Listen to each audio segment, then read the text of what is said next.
இங்கே பேசுங்க. உன் குழந்தை பட்டினி கிடந்து பார்த்திருக்கிறியா? பாலின்றி தவிக்கிறது பார்த்திருக்கியா? உன் அக்கா அம்மனமா நின்று நீ பார்த்திருக்கிறியா? உன் கணவனை உன் தங்கையை ஊரான கற்பழிச்சதை நீ பார்த்திருக்கிறியா? உன் பத்த குழந்தை பிஞ்சு குழந்தை கையிலே வாழ்வரை கண்ணிலே தரகரா சிதறி கிடந்ததை நீ பார்த்திருக்கிறியா?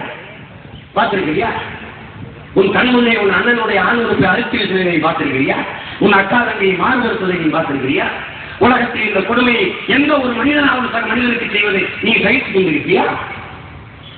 வரலாறு பதிவு செய்யப்பட பயப்படுகிற கொடுமைகளை கேட்டிருக்கிறான் சிங்களன். இதை நாங்கள் எதிர்த்து கேட்கக்கூடாதா? போராடக்கூடாதா? காக்கை செத்தார் 100 காக்கை சேர்ந்தழுகிறது. ஒரு நாயை தீ என்று சொன்னால் 4 நாய் சேர்ந்து குலைக்கிறது. என் சொந்த ரத்த உறவுகள் என் அண்ணன் தம்பி செத்து விடுகிற போது நான் கூறியதா? இந்த தேசத்திற்கு விரோதமா? இது என்ன நியாயம்? இந்த சர்வதேச நாடுகளில் எந்த நாடு மனிதனை பேச அருகதை விட்டிருக்கிறது? தனி ஒரு மனிதனுக்கு உணவில்லை என்றால் ஜகத்தினை அழித்திடுவோம் என்று வாழ்ந்தான் பாரதி. என் அன்பான பெருமக்களை, மாந்தரை மிக்க உலகத்திலே என் மொத்த இனமும் பட்டினி கிடக்கிறது, பசியால் சாகிறது. நாங்கள் எத்தனை ஜகத்தை அடிக்கிறது? நீங்களே சொல்லுங்கள். பொங்கு தமிழர்கோர் இன்னல் விளைந்தால் அன்றாட நிஜமென அங்கே முழங்கி என்று வாடினான் எங்கள் புரட்சி பாவலன் பாவேந்தன் பாரதிதாசன். பொங்கு தமிழருக்கு தீங்கு விளைந்து விட்டது. இங்கே இருக்கிற தமிழன் முழங்க வேண்டாம், முழங்கவாத செய்யலாம்ல. இவன் பணத்துக்கு இனத்தை அடமானம் வைக்கிற ஈனசாதி பயலா இருந்தான்னா இவனை எங்கே கொண்டு வச்சு காப்பாற்றுறது? பணத்தை வாங்கிட்டு வாக்கு போட்டு வரானே இவன் எங்கே போய் காப்பாற்றுறது சொல்லுங்க. சீக்கிய மாணவன் ஒருத்தன் அவன் தலைப்பாயிலிருந்து முடியில ஒரு மயிலை அறுத்து விட்டான்னு 1,00,000 பேர் வாழேந்தி திருவிழா போறாரு. சீக்கிய மாணவனுடைய தலையில இருந்த மயில் அறுத்ததுக்கு உன் சொந்த உறவுகளின் உயிர் அறுத்ததுக்கு ஒருத்தர் இறங்கி போராடுறாங்க. இது என்ன கொடுமை? என்ன கொடுமை? 1.5 கோடி சீக்கியனுக்கு இருக்கிற செல்வாக்கு இந்த தேசத்துல 6.5 கோடி தமிழனுக்கு இல்லை. ஆஸ்திரியால வியன்னால அவனுடைய மதகுரு அவனுடைய இனத்துக்குள்ளே அடிச்சுக்கிட்டு கிடந்தான். மொத்த பஞ்சாபும் தீக்குச்சி இருந்துச்சு. உன் மொத்த இனத்தையும் கொத்து கொண்டு போயிச்சான் சிங்களன். ஒருத்தன் பேர் இங்கே போராட வர. பிறகு என்ன செய்வது? ஏன் கொக்கரிக்க மாட்டான் ராஜபக்சே? யோசிச்சு பாருங்க.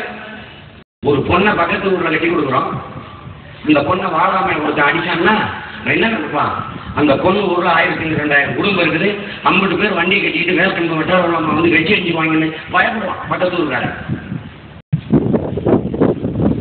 ஒரு ஊருக்குள்ளேயே ஒரு பெண்ணின் வாழ்க்கைக்கு இவ்வளவு உறவுக்கான பயப்படுறான் ஒரு நிலைமை இருக்கு.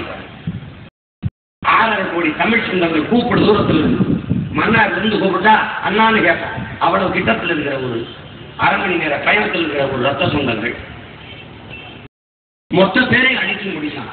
என்ன திமிரு? எப்படி வந்தது அவனுக்கு தைரியம்?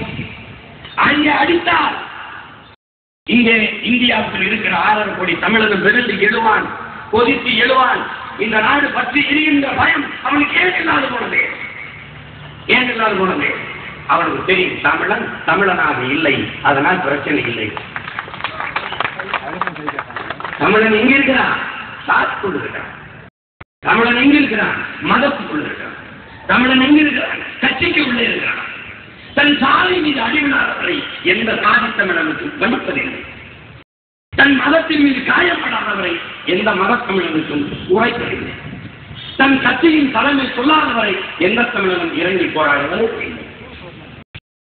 அணுவுக்கு மேலாக என் இனம் பிளந்தது என்பதாக வந்த வரலாறு இன்னைக்கு தன் சொந்த ரத்தங்கள் செத்து விழுகும் போதும் அவன் கைவைத்து செய்து கொண்டு கண்ணை கசித்துக் கொண்டு பேசாமல் இருப்பதை தவிர நான் கேட்டுக்கிறேன்.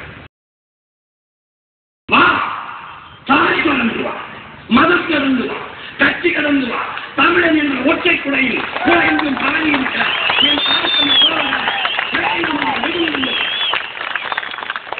கர்நாடகாவில் பெங்களூரில் ஒரு தமிழன் மீது முதுகில் அடிபட்டால் மொத்த தேசமும் பற்றி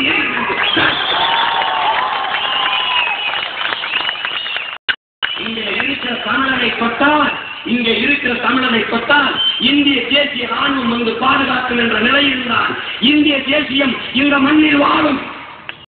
பெங்களூரில் இருக்க தமிழனை அடித்து திரட்டி அவன் அகதியாக புலம்பெயர்வான் என்ற நிலைமை இருந்தால் அந்த இடத்தில் இந்திய தேசியம் செத்து தமிழ் தேசியம்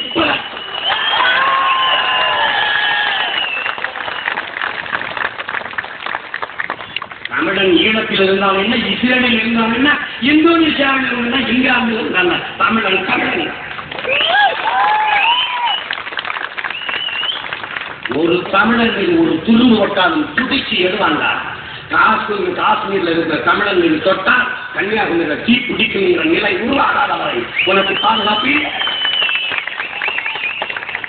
உனக்கு பாதுகாப்பு. இவ்வளவு பெரிய பேரினம், இவ்வளவு பெரிய பேரினம் தன் வீட்டில் நிலவு விழுந்தது போன என்